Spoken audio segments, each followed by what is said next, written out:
Hi, welcome viewers. My name is Elias Thomas. I am joined by Malusi Mtetwa, who is based in Australia, and I have Thulani Sibanda, who is in Qatar, and I have two representatives from Qwiklif. Is it Qwiklif or Qwiklif? That's Qwiklif. Qwiklif. All right, from Qwiklif, that are going to be discussing sort of like air ambulance to us today. And we are very excited to know what they do, who they are, where they are based. Perhaps let's start off with an introduction. Shoyab, you can go first. Tell us about who you are, where you're based, and, So, what do you guys do? so we are into international medical repatriation of patients. We transfer patients from one place to another in a private jets and in a commercial airline. Depends on the patient's condition in a different modes. So, if there is any patient who is stuck in any part of the country, we take the patient from that place in a flight and give them make sure they reaches to the facility where they are getting treated well. So there are a lot of patients who are expats basically, who are working outside their country, who fall sick and they are in hospital and they are not able to go back to their country, and there's none of their loved one around to take care of them. So in that case, the best option for them is to go back to their home country. So that's where we come into picture. Then we transfer, like we plan the whole transfer. We work closely with all the airlines so that so the transfer is very smooth. So that's what we do. Okay, fantastic. So yeah, and Shoyab, just maybe a little bit of background on who you are. Especially around your education. Can you just tell us a little bit on that?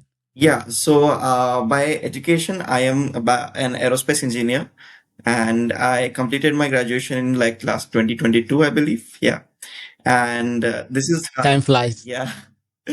And Darshak here is my classmate, and we both started this venture together.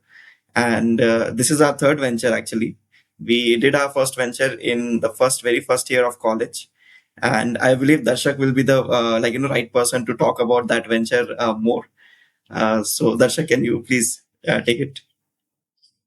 Yeah, Dharshak, Yeah, tell us sure. about these adventures.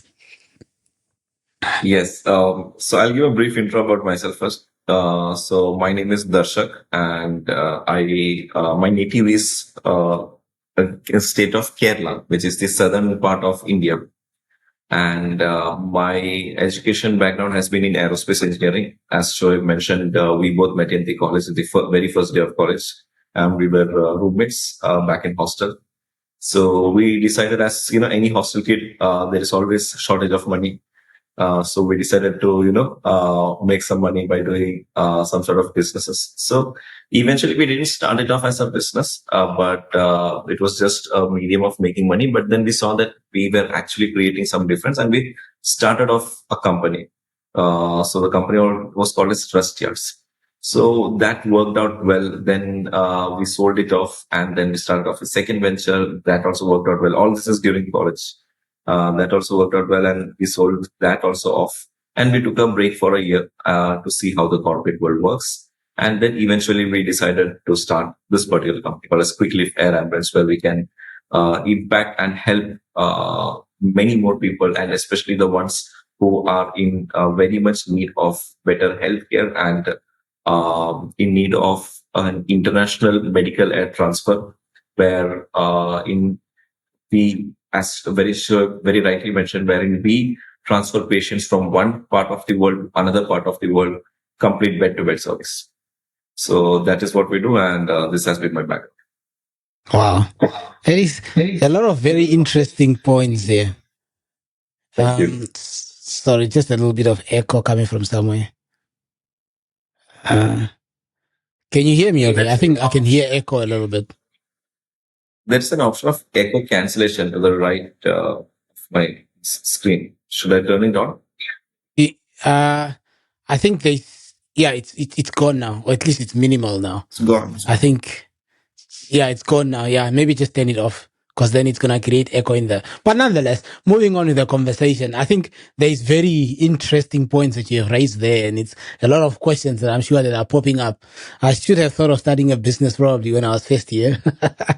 I'm not sure how many I would have sold off. But yeah, usually when someone starts or thinks of starting a business, it will never be the one of air ambulance. I know you are in aerospace engineering, yeah, and you know that usually you want to start an ambulance service and not sort of like an air ambulance. Chat to us about the idea of an air ambulance and how did you identify that gap that really there is a need here in this space? Yeah.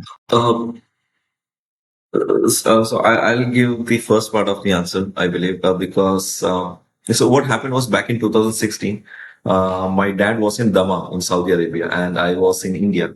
My dad had a heart attack. So that time I contacted all possible air ambulance companies and I got two type of responses.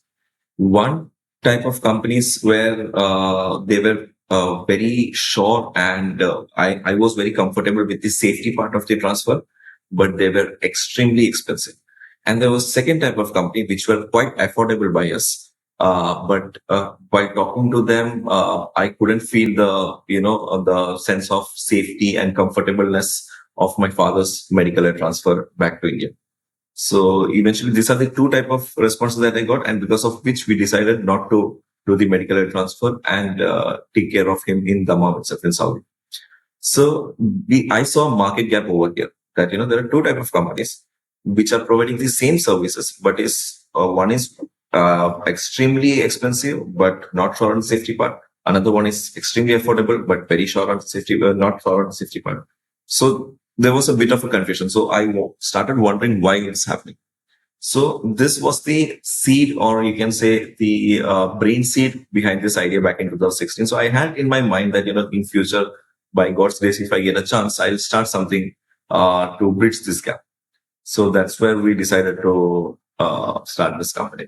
And furthermore, Shoaib also has a different dynamic to it, I guess. Yeah. So yeah, I'm sure when you brought this idea to you, like, is that not crazy? Is that not mad? What did you think? Like apparently I happened to work in the industry right after my graduation for quite some time in this air ambulance industry. Initially, this industry was new for me too, but then I never thought that that's someone from my known will know about this industry, that something called air ambulance exists. So one night I worked in this industry for 1.5 years. And then after that, just one night I was just talking to Dharshak that, I am working in so and so company. So he's like, oh, I had this plan of, starting something like this. And so let's do it. So that was the spark which made us start this. And then now we are here. Wow. That is very Just to impressive. add to this, Um, like we started this like 1.5 year back last to last December, I guess. And till now, we have completed more than 680 plus patient transfer. How many? how many? Yeah, sorry, just repeat that. 680. 680. You started Yes. last year. 2023 Uh, in December. Last year, March, our operation started. And Oh, yes, and from last year, March till now, we have completed 680 plus patient transfers. that is Yeah. for a new startup. That is busy. That is good business for you guys. I would like to say. Look, let me start here. As you guys are talking, I'm assuming both of you are from India. Yeah. Yeah. Yes. Congratulations. India exports a lot of people in technology. Brilliant minds. Yeah, technology. You can even ask Google, and I'm sure even Elon Musk knows about that too. And for you guys to tackle the aerospace industry, it's something that I respect a lot. Yeah, so kudos to that. Now, in terms of the 680 that you've done in this period of less than 2 years, so is it like every day there is someone moving? Obviously, if you look at 680, it's like Yes. two patients per day or something like that. As we speak, we are transferring one patient to Moscow and one patient to Delhi. There are two flights going on where one patient is going to Moscow today and one patient is going to Delhi. And by the way, just to add on to it, it's not 2 years. We started the operations, the official operations on 22nd March 2024. So it's just 1 year and few weeks.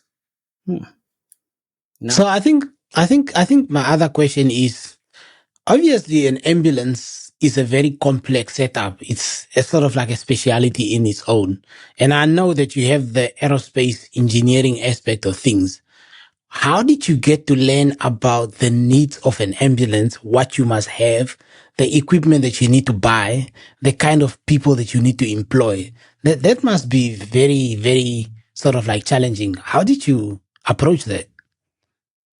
Since Shoaib had worked in the industry for some time right after college, that gave us a head start on what sort of people or what designation or what background of people should we have in our leadership team. So that is the first step that we did, hire the right people as the leadership team. And they brought in a lot of, study, lot of experience with them, which eventually helped us in setting up the whole air ambulance setup or whole medical air transfer setup. Because as you know, we are in the industry of health and safety, where there is no room for error whatsoever. So that is what gave us a head start. Shoaib's background and plus the team that we had, the excellent, brilliant team that we had, helped us a lot, to be very honest, to achieve this particular vision. Yeah. To add on what Elias said, there's something that I saw on the website, on your website. It looks like a commercial airline, and you've sort of created a bridge on top of seats, and then you flatten the seats, and then there's like a big bridge, and then there's stretcher above. I'm sure Elias will put the picture there. So that the viewers can see. It's pretty interesting. So did you have to have that engineered specifically for you, or it's something that is already there in the industry? So how we do is we block the rear end of the aircraft. We block 6 to 9 seats depending upon the aircraft type. We remove it or bend it. So we as in, it's not we, it's us in coordination with the airlines. So it's majorly the on-ground team is airlines aircraft maintenance engineering team. So they remove or bend and then put a stretcher. And we take the patient to the craft using ambulance, tarmac access and all those things. And we attach our own medical equipment, but oxygen is provided by the airline. So it is the close coordinational work with several teams, which includes the airport authorities, the airlines, and our team. So that is how. So there are certain like super gates the patient has to go from. Then we keep the patient in medical center, till the time the boarding starts. Because it's an aviation airline rule, the patient has to be there before 3 hours. But where will the patient go during that time? So we usually keep the patient in airport medical center, and the patient is treated well over there. And once the boarding starts, the patient is shifted there. So there are certain approvals required. So we have to also, get in touch with the ground handling team at the airport, at different airport across the world. So we get actually good response from them. Yeah, and then how does it work with immigration? Do you need to get their passport scanned and who does the? Yeah. So that was. Yeah, sorry, that was going to be my question because if you think about Dharshak, he shared his, and thanks for sharing your experience. It shows that the business that you guys are running, it's grounded. It's not just you want to make money. You just want to help people, as you've mentioned. And what I wanted to ask, on running a business like this, in terms of what are the things that you need to go through in terms of getting approvals? Do you have a team that you work with in terms of a call center? What are the steps that they need to go through in terms of repatriating their family member from one place to another? Okay, so how it works is, first of all, there is something called as medical evaluation. So the patient's family sends us the medical report saying we want to take this particular person from point A to point B. Then we check the medical report, and majority of the times there are a lot of questions that our medical team has, which needs to be answered. So we connect with the hospital and the treating doctor either in person or in a teleconferencing setup. And the medical team of the hospital and our medical team sit and discuss how we can do the medical air transfer of this patient safely and securely, and also in an affordable manner in majority of the cases. So that is step number one. Then once that is set, step number two is our operations team get in touch with all the authorities and sends all the required documents. And since we deal with medical air transfer across the world at so to say at a bigger scale, they all know us very well. Majority of the airport authorities, the airline authorities knows us well, which gives us a advantage to get all the approvals and all the clearances at the earliest. So there are two types of approvals and clearances as well. One is on the medical part, which means the airlines or the airport authorities and the airport medical center guys approves, okay, this patient is fit to fly in a commercial stretcher given that these criteria are met. Then comes the airport clearances and the airport approvals, wherein they take care of the engineering part. That okay, stretcher will be ready by this time. The patient has to be at the security at the super gate by so and so time, and we take care of the complete headache. It's a lot of process, a lot of approvals and clearances, but the patient's family just has to reach to us, give us the necessary documents. From there on, it's our game. We take care of the complete bed-to-bed service. That means from the hospital bed at point A to the hospital bed at point B in the most seamless, fastest, and the most safe manner. In terms of time. So there are four types of medical air transfers that we can do: a medical assistance, medically configured business class, commercial stretcher, and dedicated air ambulance. So dedicated air ambulance is nothing but an complete ICU setup in a private jet. So that we can take off if the jet is at the nearest airport within like 2 to 3 hours. Then comes the first one that I said, medical assistance. That takes roughly about 24 hours to get all the approvals done. Second comes medically configured business class, which are special business class seats, wherein we can attach oxygen, certain medical equipments to the patient. So that takes roughly about, depends on the airline to airline, but on an average, 24 to 72 hours. Then comes commercial stretcher, which is the one that I mentioned earlier. That takes somewhere between 48 to 96 hours. And we can fly the patient right after that. This is the timeline we are looking at. Hey, if I'm allowed to share my experience with this one, is that sometimes the missions, because I've done some fixed wing flights as a medic, and sometimes the missions, luckily I've never had that misencounter, but sometimes the missions can take long, you know. There was the time we did a mission from South Africa to fetch a patient in one of the African countries. And we had already packaged the patient. We loaded the patient. And then the pilot mentioned that there's a seal leak in the aircraft.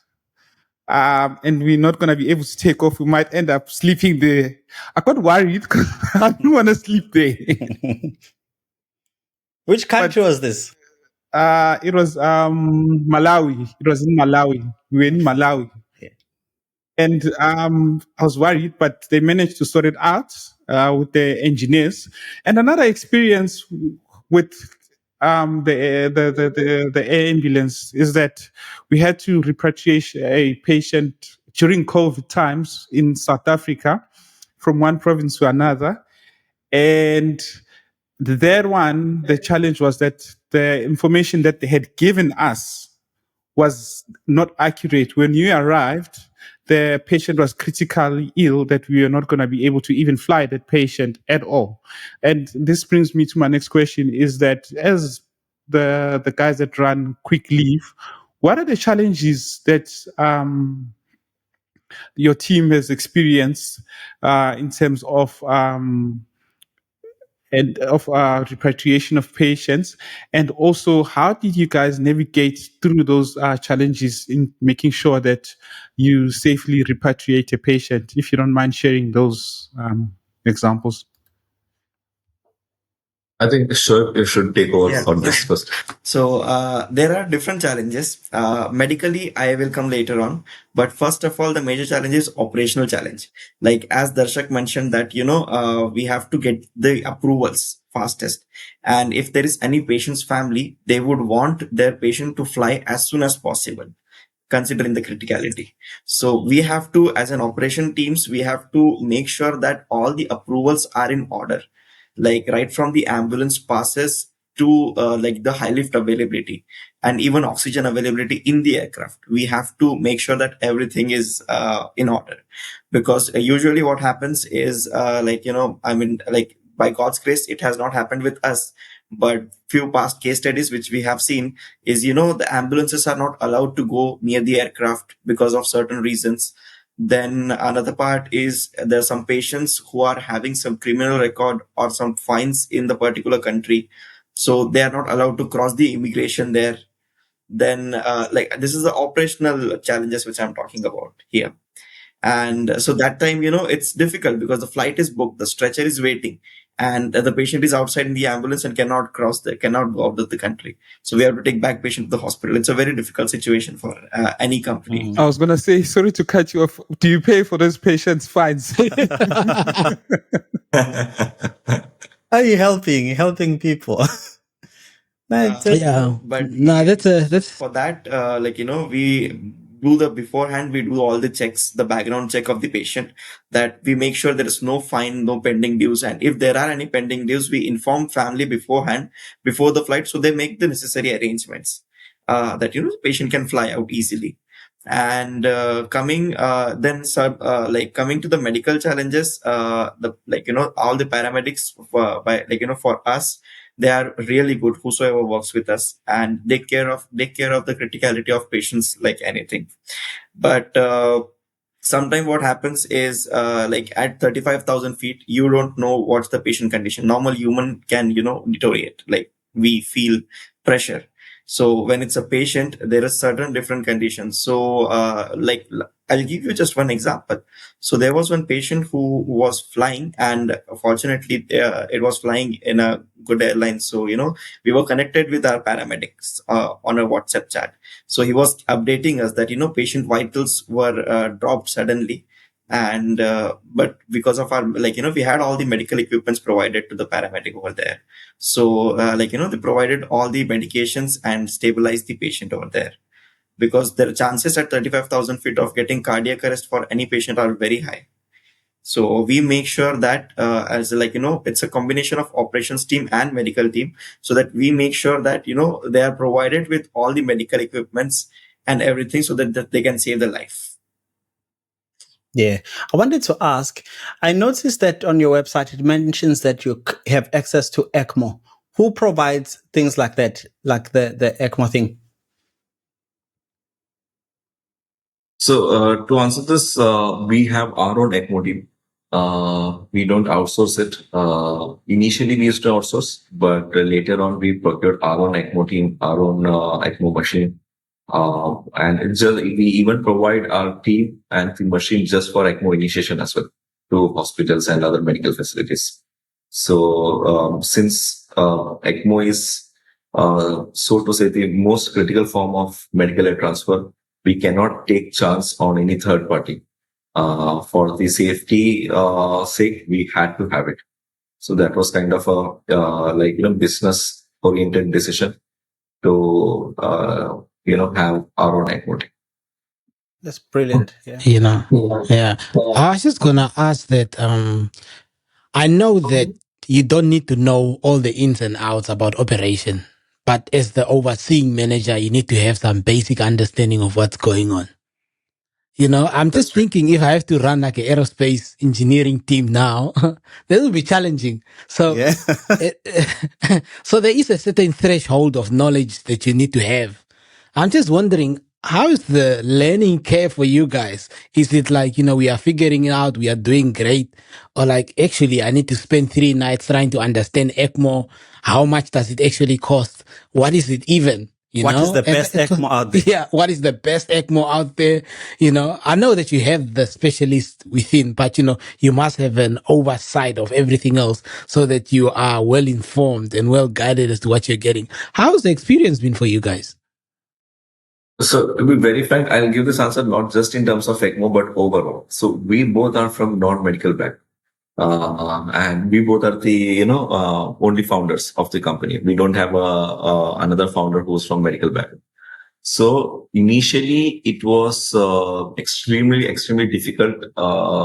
And so what we did is, one good thing that we did was we hired a medical director. So this particular medical director, he is trained for all sort of situations. He has n number of flying hours. He has multiple years of bedside experience in the hospital. So that gave us a sort of strength on someone to hold on. But as you very rightly said, since we are the founders of the company, it is very necessary for us to have a touch from top to bottom, no matter, whether it's our industry or whether it's the art background. So, funnily, what we both do is, whichever medical reports we get, so we get roughly around 8 to 10 medical reports a day. So whichever medical report we get, we make it a habit to read each and everything. And then whenever we have a doubt or anything like that, we reach out to our medical team. So we have 18 people in the medical team. Someone or the other is always available. So we reach out to our medical team and they clear us out on everything. So in short, That is whenever great. we get a medical report, we have a glance and we have a fair share of idea. And then obviously the medical team is the one who takes the final decision. So that gives us a help. Yeah, I'm sure it's a lot of learning, a lot of hours that you guys spent learning. I think the other thing that I also read on your website is that besides the number of countries that you guys work in, because I see that you're working in India, USA, UK, and Singapore, right? Is there any other country that I might have missed that you guys operate? So we are headquartered in Dubai right now.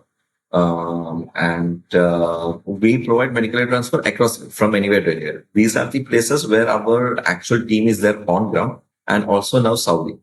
We have a team in Saudi as well. So, I mean, I understand that you guys don't have your own aircrafts. Tell us about how you find an aircraft. How do you, because then usually it's like me running an ambulance service, but then I don't have ambulances. So I have to rent other people's ambulances. I would like to think, how did you actually get to think that actually you don't need to buy them? We can just sort of collaborate with other people that do the flying and then we fit our patient into it. Just what's the structure there like? And how do you, operate and run that whole process to ensure that if we have a transfer from the US, there's an aircraft that's available for us? We don't own any aircraft, but we have leased aircraft for a period of 3 years. And not just us, with several parties together, but so same aircraft can be modified into a private jet for charter as well as an ICU medical configuration. So we take care of the medical part, they take care of the private jet part. So we have our own craft for 3 years, which is in Dubai. And we provide our craft as much as possible because it's very cost effective. But say, for instance, we have a medical air transfer from, say, Brazil to Toronto. So it doesn't make sense to send our craft from Dubai to Brazil, then Brazil to Toronto and station the aircraft back to Dubai. So we have partnered with almost all the aircraft operators whose aircraft can be converted into a medical configuration, wherein we are able to provide our patients the nearest aircraft. Hence, it can reach the patient at the earliest, and also it is relatively cost effective. But as I said in the beginning, that we try to send our aircraft as much as possible to the patients. And while we're still on the aircraft, I want to ask, in terms of when you talk about staff composition, so just to share the experience the experience that I've had in South Africa is that normally it would be a doctor and a paramedic, or it would be a doctor and a nurse, or sometimes a paramedic and a nurse. In terms of the staff compositions that go to these missions, especially if you're sending your own team, or even when you're requesting a team from another country, what are the certain requirements of the staff composition? And also, is there, especially with vetting of the people that are from the other countries, in terms of qualification, what types of training they've had in terms of making sure that they repatriate patients from those specific countries? So for medical staff, who is going for the transfer, it highly depends upon the medical condition of the patient and the mission plan. So how we are taking care of the medical transfer of the patient. Sometimes it's 2 flight, sometimes it's a long flight, like say for example US to India, or it's a long flight. So it depends on that. But recently we transferred a 4-month-old baby from Dubai to Shanghai in an incubator. So there were 3 people required: one doctor, nurse, and a neonatologist as well. So it highly depends upon several things. As well, one, medical condition of the patient; second, the mission plan; third, at times the country as well.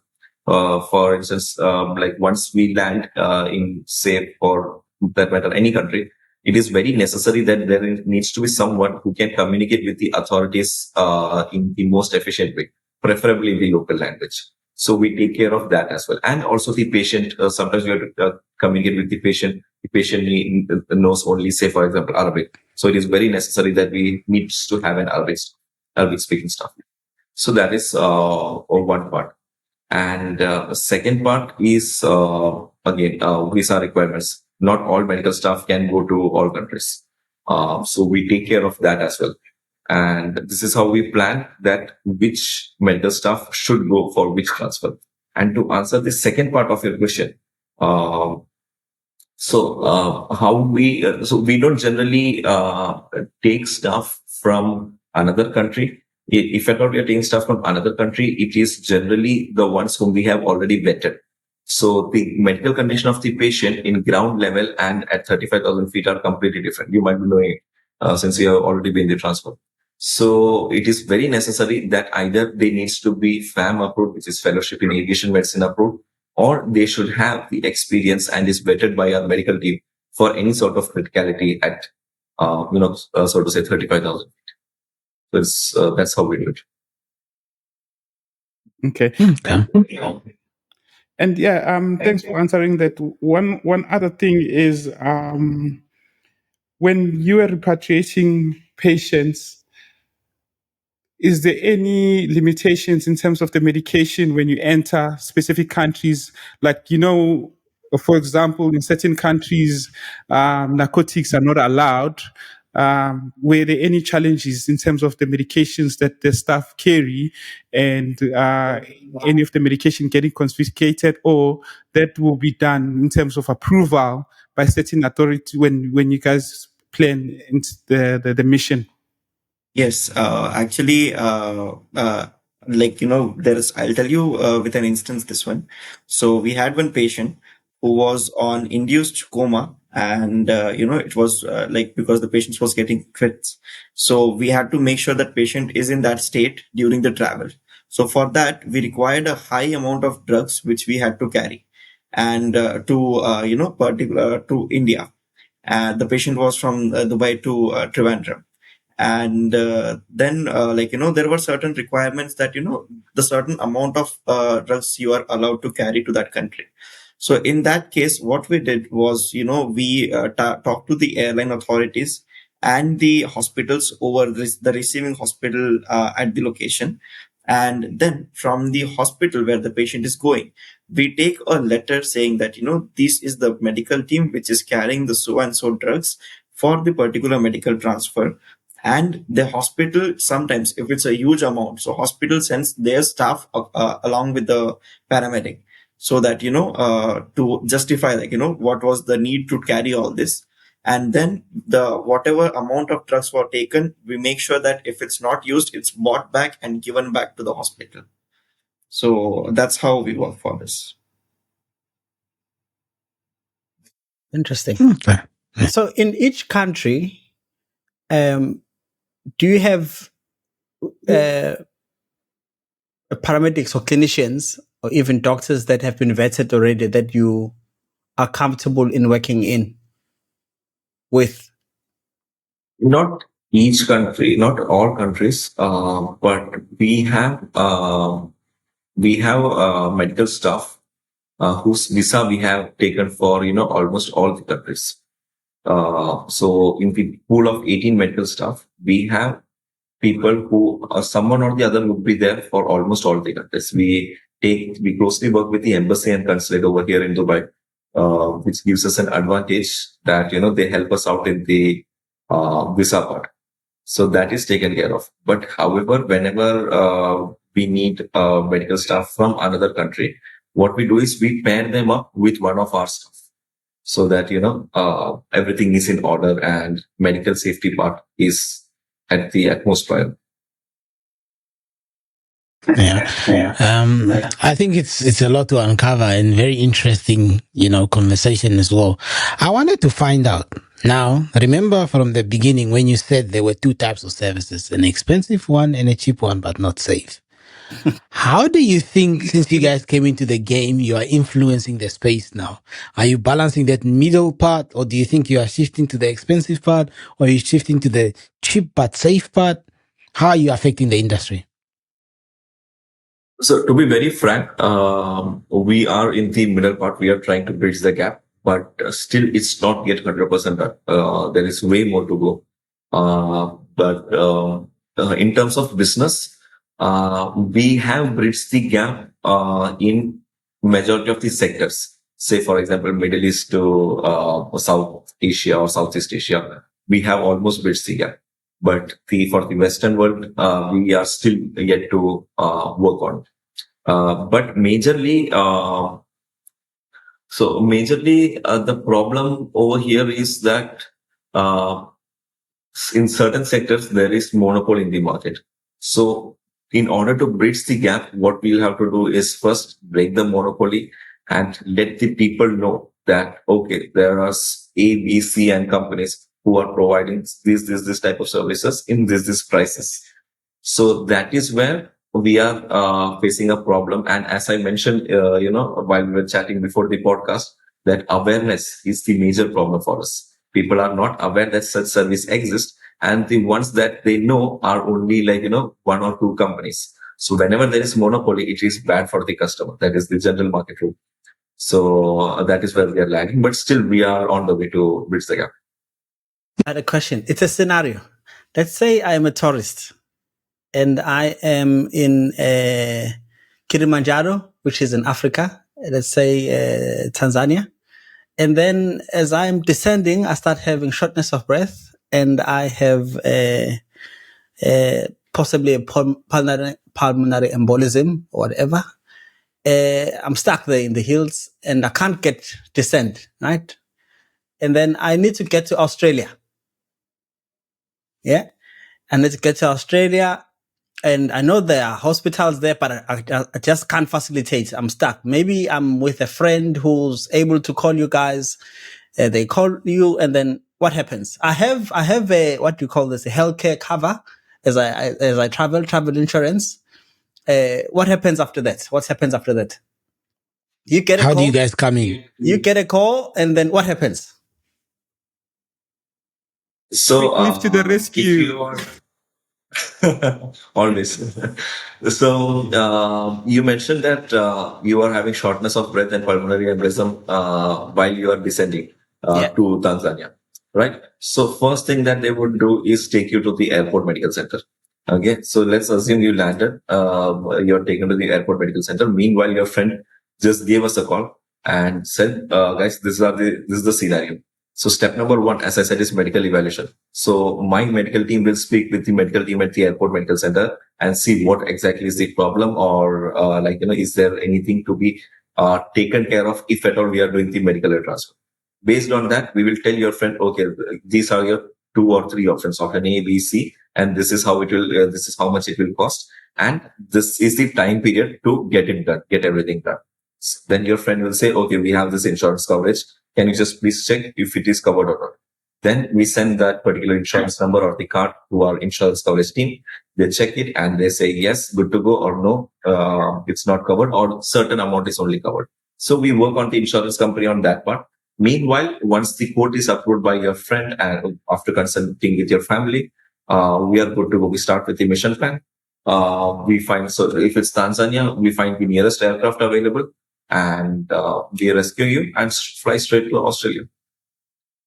Okay, so the flights will go. Very short, but there is a lot more things going into that. Whenever this is happening, everything happens simultaneously. Like, the medical team and the operation teams, like, if medical team evaluates, operation team find the best aircraft, nearest aircraft to you. And also, if needed, like, additional to what Darshak mentioned, if there is, once you reach Australia, there you have to go to particular hospital. So we also help, to find you the right hospital in any country you want. And we also we also specialize in getting the government hospital for the patients. So it's kind of difficult to get government hospitals in certain countries, but most, few of our patients cannot afford the private hospital bills even after going back to their home country. So that cases we help them get the government hospital in their local area.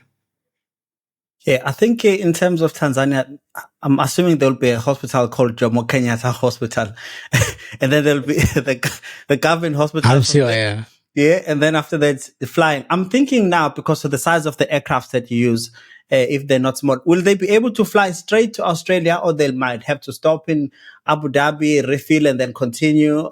What do you think about that? So when I said we'll give option A, B, and C, so that is what I meant. So of course there are aircrafts which can fly straight, but then those are very big, heavy jets. So it will obviously be very expensive. But at the same time, if we can have a touchdown, refuel, and straight fly again, then that is also an option which would be relatively affordable. Okay, another question. Sorry, we provide the options. In terms of I'm thinking now as a person who travels. Let's say I have a medical cover. Now, how much money more do you normally have to pay extra if it's not covered fully, or which covers do I need to avoid that don't cover such cases? So see, to answer the first part of your question, it highly depends upon the insurance that you have and the insurance company that you're working with. So I'll tell you two types of companies. So there are certain companies wherein they sign a contract and send to us within few minutes or few hours, saying you take care of the patient transfer. Either the family will pay or you pay from your own pocket, and we will send you the money, or we'll send the family money. So there are companies that are so good that they are like, don't even waste time in the money transaction part. We will get it done, don't worry. But there are certain companies where they take weeks to get the medical air transfer coverage approved. So You have to fight for your invoice. Yes. So it is very, very, very important to know that if at all you are taking the coverage for medical air transfer, whether it is covered, how much it is covered, and the most important, whenever needed, what is the procedure, how much time it will take for them to approve. So that is very important. Interesting. Okay. Yeah. Now, so sorry, Thulani, Elias, you can go for it. Yeah. The one thing that Dharshak, I keep hearing you say, and it's something that whenever you say it makes me wonder what exactly happens. You've been mentioning numerous times that from the time a call comes to the destination, it's important that the whole process gets managed thoroughly.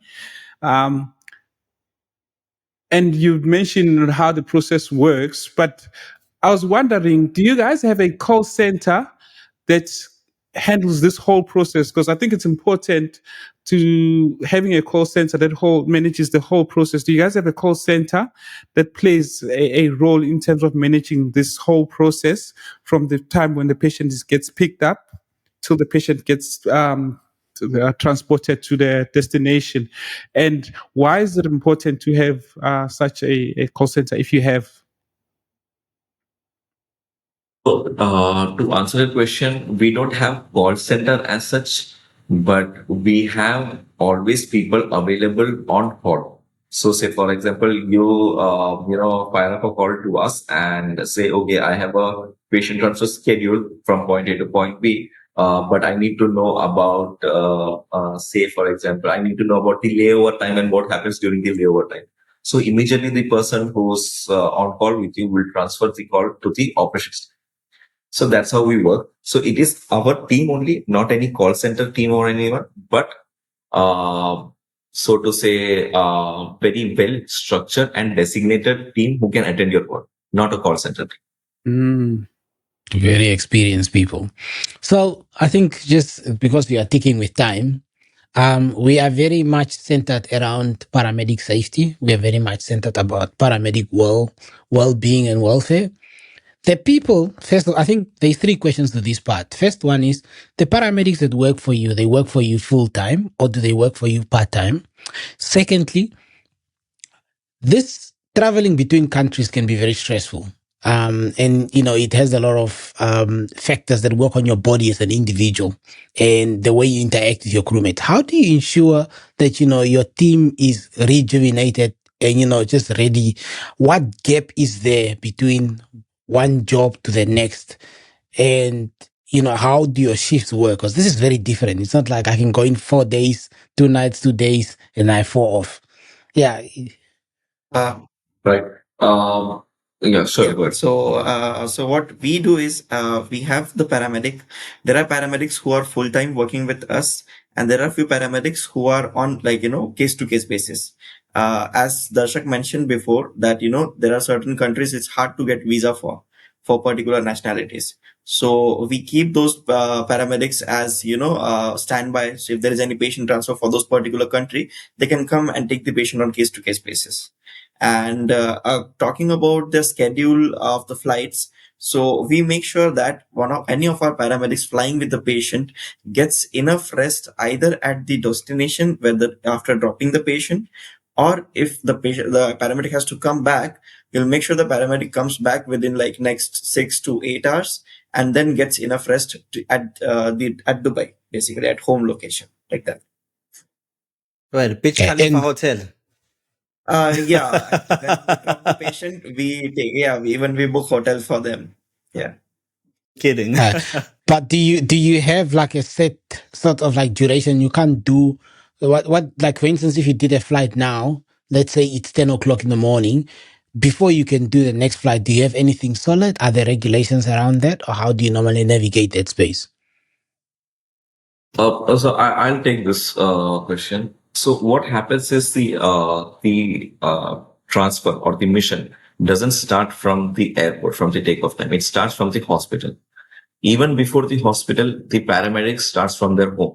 So it is on an average, the paramedic starts roughly around 8 hours before the takeoff time of the flight. Because it's quite possible that the hospital is very, very far away from the airport as well. So that is a point one to be considered. So we make sure that the day before itself, they have enough rest so that they can head start the next day.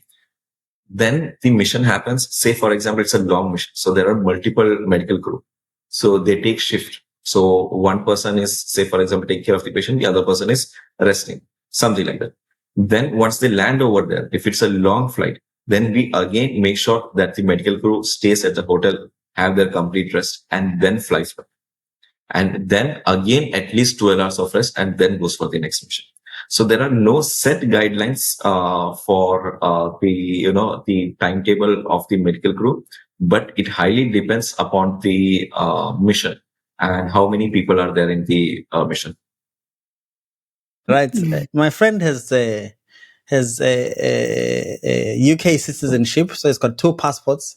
Right now, he has got a British passport, got a South African passport, and right now they're sitting in Cape Town, and they work for a private ambulance. So they've used ECMO before. They're comfortable around their space, and they want to be part of the people that you use for your missions.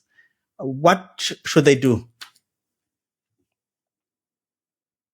So step number one would be they send us all their degrees, certification, and all sort of validations along with letter of references. And then our medical team will obviously vet it completely, then have a video conferencing setup wherein they will ask all sort of questions required to know whether the patient has actually, whether the this particular candidate has actually done everything that is what is written on the paper. And finally, either we will ask them to come to our HQ, which is at Dubai, or one of our medical staff who would be traveling, say, for example, in the coming weeks to Cape Town, will go and check whether the candidate is actually good or not. Then only we start with the process. Then also we have to apply with all the authorities that we are, partnered with, that, okay, we are taking this particular person as a crew member for a few of our missions. Then only we can move forward. Otherwise we can't. Okay. I'm just asking for my friend. That's it. Malusi has too many friends. Malusi has too many friends. One stuck on Tanzania. Tanzania, and one is a medic. So the medic friend can fetch the one in Tanzania. I don't know. So I think what I want to ask, look, we've been chatting more about the business side and also technical questions. What I want to ask from you guys, when that first flight came, when you received that first call and you transported that patient, how was it like for you? And if you can remember the case, what was it? And as your first mission, how did it go? Any challenges that you guys experienced when managing that process? Because I can imagine your first case, you're transporting that patient. It must have been exciting, but also you were learning a lot of stuff. How was it like for you? Of course. So our first mission was from Abu Dhabi to Bangalore. So, as Darshak was telling, our first case was from Abu Dhabi to Bangalore, India, and it was a 6-year-old kid. Okay, and what happened was, like, it was very initial case, and I mean, as I have little background in this industry, I know what is the what are the approval procedures required. But still, we wanted to make sure, because I have seen what all problems I have faced previously with in the industry. So I wanted to make sure that we provide the best service to the client when when the transfer is going on. So right from arranging the paramedics, right from arranging the the transport, ground transport, the permissions, made sure everything is smooth. And at the end, when the mother of the child told us, thank you for transferring, and it was an emotional touch from the mother, that she has been trying to go back to her country from so long, but because of her kid's medical condition, she was not able to travel. That made us feel like, okay, we are touching some lives, and we are doing it for some good cause, because it's like, someone is reaching to their destination, to their loved ones, where they can be safe. Well done to you guys. I'm emotional right now. I'm emotional. I can feel the energy of just, in all honesty, it's easy to have an idea of something, but then it becomes much more difficult when you have to execute. You have to carry out what you have to do, and the amount of preparation and actions that go in. Obviously, you had a little bit of background, but I'm sure for Dharshak here, it was a new adventure, and there's a lot of learning that you have to do along the way. I think my last question would just be, what is your plan moving forward? What is the idea? What are your goals and aspirations with the company? What direction are you planning to go from here on? So our vision, to be honest, with the company is that we should be, so to say, a one-stop solution, or someone like everyone should know that, okay, we can call these guys in case of any medical air transfer. So that is what we are trying to achieve, and like everyone should have this confidence or this particular belief that, okay, these guys will help us out no matter what. It's not pure business or pure money game for them. It is like they actually want to help. Kind of a scenario should come across the world. Now we are doing it in a very, very, very small scale, to be honest, because in our line of work, there is no geographical restrictions for our work, but we want to do it globally at a very, very, very bigger scale. That's why I again come back to the point that, awareness is the major challenge for us. And also, with permission of you guys, I want to add one more point, that what happens is, in majority of our cases, say for example, Middle East to South Asia or Southeast Asia, the problem is that majority of the patients are laborers, okay, whom we want to help. So what happens is, the employers has to take care of their employees whenever they fall sick. And the employees, what they do is, the employers, what they do is, they pay us to take the patient back to the home country, where the patient can get their treatment amongst their loved ones, amongst their family members. And it is relatively affordable also in terms of the medical part, with the medical expense. But the challenge that we face is, the private hospitals does not accept such patients who cannot afford their treatment. That's where the government hospitals comes into picture. Now, we are working very hard and we are tied up with majority of the government hospitals, but through you guys, through your podcast, even if we could get the permission from one government official who can help us out in any part of the world, or even to arrange the government hospital, any governments can help us or reach out to us, then nothing like it. Then I think even if we get one such instance, I think this podcast is worth doing it. So I want you guys help in achieving that as much as possible. Well, we can't guarantee, but I'm sure people do listen. People do, watch wherever, in all kind of platforms that we sort of like post our content on. And I'm sure, the right people will hear it and, and reach out to you guys. Yes. Malusi? Look, I've seen a lot of on Twitter when people are complaining about their loved ones and say, "Hey, my wife is stuck here. I need funds. Go fund me." And then they start putting together funds and stuff like that, and then eventually it works out. Normally it will be in South Africa, it will be the Department of International Relations that might assist there, and they might jump into that, and they'll try and facilitate. I'm not sure whether they will pay for the private hospital, but I'm sure they can organize with another government official to have a Department of Health assisting in getting those patients. I think our colleague Nathan has once participated in a mission that was similar to that in South Africa, where he was moving a patient from the UK coming to South Africa back when I met him in 2016 or 17, somewhere there. Yeah, that's all I have. Just want to add that I think in terms of that, I think they also, when you go to Qwiklif's website, they have a detailed way on how to obtain funds for an air ambulance. They speak about crowdfunding, and they also have different types of crowdfunding platforms that people can that they can use to obtain funding.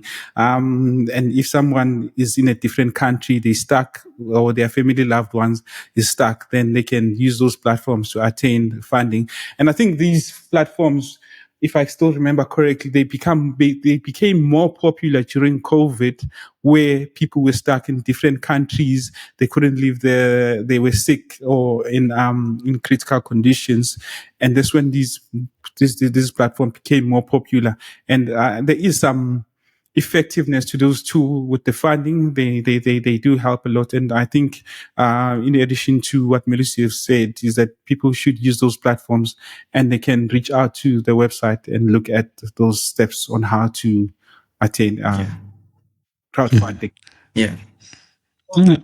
Okay, I know because of time, I think just to close off, firstly, if someone wants to partner with you guys or whatever the case might be, he wants to reach out, what is the best way to reach out to you? Must we go to your website, or, must we find you on LinkedIn? Must we find you on X or Instagram? Which one is best? So we are active on almost all the platforms, and the best way to reach out is on WhatsApp. through going to our website. There is a WhatsApp icon. They can just click and, send a hide message, and my team will respond. Our team will respond and give them a call and solve their query, whatever it is. Okay. That's it from the team at Qwiklif. We appreciate you guys coming through. I'm sure we're gonna be getting a lot of questions. People will be interested to understand, and I think we have shared a lot of insight into this. To our viewers that are watching this, thank you very much for tuning in and for supporting us always. If you have any questions or you have any concerns, please just pop a comment there. Let us know what your thoughts were. If you want them to change anything, please pop a comment in there as well. Like and subscribe and share with your colleagues or anyone else that might benefit from watching this video. That's it from us here at ParaPodcast. Thank you and take care. Thank you. Thank you so much, guys.